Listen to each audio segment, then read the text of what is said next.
Hey guys, welcome back to my channel. I am so excited for today's video. We're talking all things dating apps and the time I got catfished. So I'm filming this video because I know there's a ton of single girls who are Christians and just trying to find their way, trying to find their person. And I have been too, and this is the first time in my life that I've been on dating apps, and I just wanted to share my experience. With that being said, it's my experience and you might have a different experience, and I'm obviously filming a video for YouTube, so some of this stuff I might be pulling the worst ones. I've changed all the names. I'm going to make this a bit PG-13, okay? So let's talk about the dating apps that I'm using. I'm using Bumble, I am using Hinge, and I am using Match. Now, let's talk about this. I feel like Bumble is the closest thing to Tinder, which is why I hate it. So Bumble is the one where basically you're swiping left or right, matching with people. You can read their profiles. You actually can set up some things. So I've set up the fact that I want someone who's a Christian. The difference between Bumble and Tinder, which I feel like is a great difference, is that the girl has to message the guy first. So you're really not getting a ton of creepy messages or anything like that. So Hinge is pretty cool. Again, you can do the whole thing where you're filtering through what you want. So Christian, between this age, which are pretty much typically my only two requirements, you know? But you can filter by drinking, smoking, all that kind of stuff. The thing that I don't like about Bumble, you have to swipe to maybe match with someone. It doesn't straight up tell you who you're matching with. I love Hinge does that. Hinge will be hey, this person liked you, yes or no, kind of thing. Same thing with Match. Match just feels like the perfect area for people my age who are looking for something serious. The people in there are typically paying for it and they got the crap together. So that's been my favorite one to use so far. I've only been using Match specifically for 3 weeks maybe. So this is a really wild one. This is actually back last year. During when the pandemic set in and everyone started getting on dating apps, I did too. His name is, let's go with Jared. His name is Jared.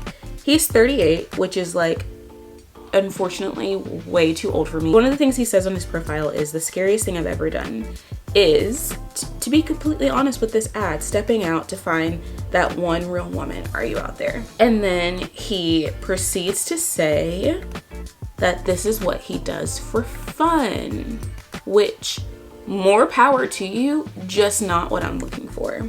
Can you guys see that? Hello. Not interested.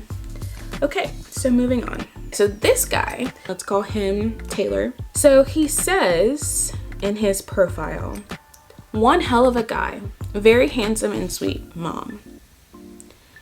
Psychopath, ex-girlfriend. Why would I click your profile?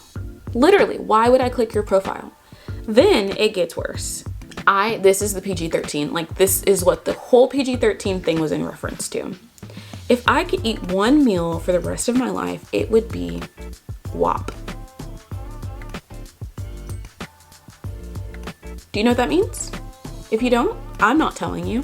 Just a big no. I will say that there have been some pretty good guys on the dating app. So not really through Bumble, surprisingly, but Hinge and Match, I have definitely found some people who are really great people who it just wouldn't work out in a relationship with. Most of the time it's a distance thing, though. Sometimes even people will put that they're Christians and their lives just don't add up to that, and that's okay. It's just not for me, you know? So it's not that I'm being judgmental. I just know what's gonna work in my world. But I really want to tell you about the time I got catfished. We're gonna start by talking about the Australian guy. These are in quotes for a reason. And I have audio recordings for you. It's about to get real. So I met this guy on Hinge.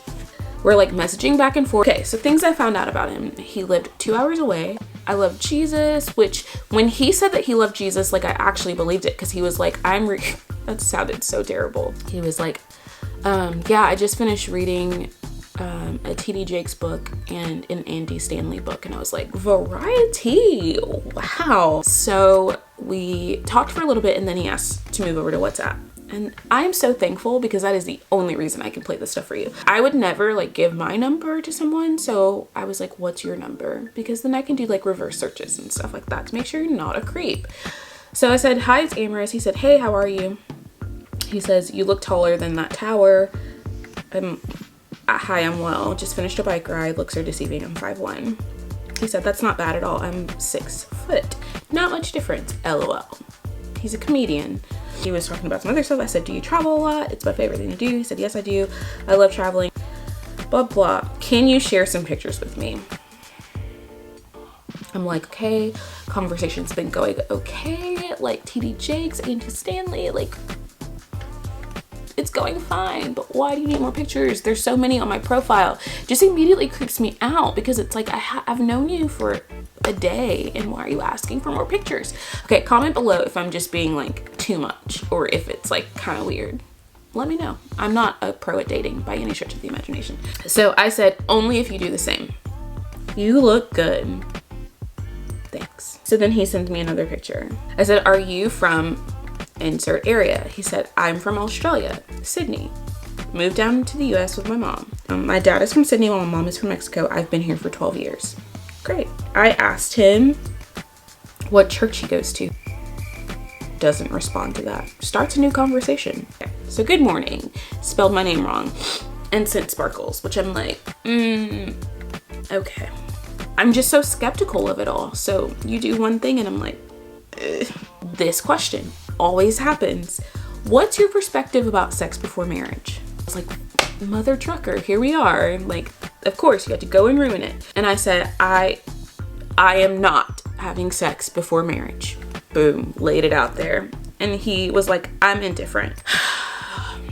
I understand like flirtatious, but I don't understand like going to like sexual stuff really quickly. I'm just like, gross. I don't know you. You're like, I'm talking to a screen. Ugh, gross. So if it descends into that ever, which is often, automatic block. He said a couple other things about it and it's just weird. I'll put it here. You can read it. This is when I knew like I really needed to just end the conversation. I said, is that important to you? And he said, not important. Okay, so we are clearly on different playing fields. It's a deal breaker for me. I am not having sex before marriage. And he said, cool. Relationships aren't all about sex. I'm like, glad you know. I was like, okay, like I'm skeptical, but he seems understanding, blah, blah. I sent him a voice text because I was driving. It's like, I love your voice. And I was like, cool. When do I get to hear yours? This was a way for me to like test my theory because I'm like, Australian makes me nervous because I'm like, I don't believe you. I don't believe you. He said, my accent is different. We Aussies speak different. And I'm like, okay, here come the excuses. Here it is. So he sends this. I've been pretty occupied with the movie I've been watching, so I apologize. Just trying to make dinner and get something to eat. I'm just a bit tired. I do stuff while watching the movie, so just gonna get something to eat for dinner and take a little nap. Does that not sound like someone who is trying to pretend to have an accent? Because it sure does to me. So I sent it to my friend Morgan, who lives in New Zealand and like has been to Australia and is around Australians. And I was like, yo, ask Caleb, her husband, who is from that area, if this is an Australian sounding accent. And he was like, no, it's not. I was like, didn't think so. So then it just got weird because I just reverse Google searched the image, thank you Catfish, the TV show, and found out he's not who he says he was, which I already knew. I feel like you just have to be skeptical and suspicious of people when you're on dating apps because they could be anybody and you don't want to, I don't want to be talking to someone who's not who they say they are. So that's my story of how I got catfished. I know that like all dating apps aren't bad and I might have a success story. I might follow up and be like, I met the love of my life on Match.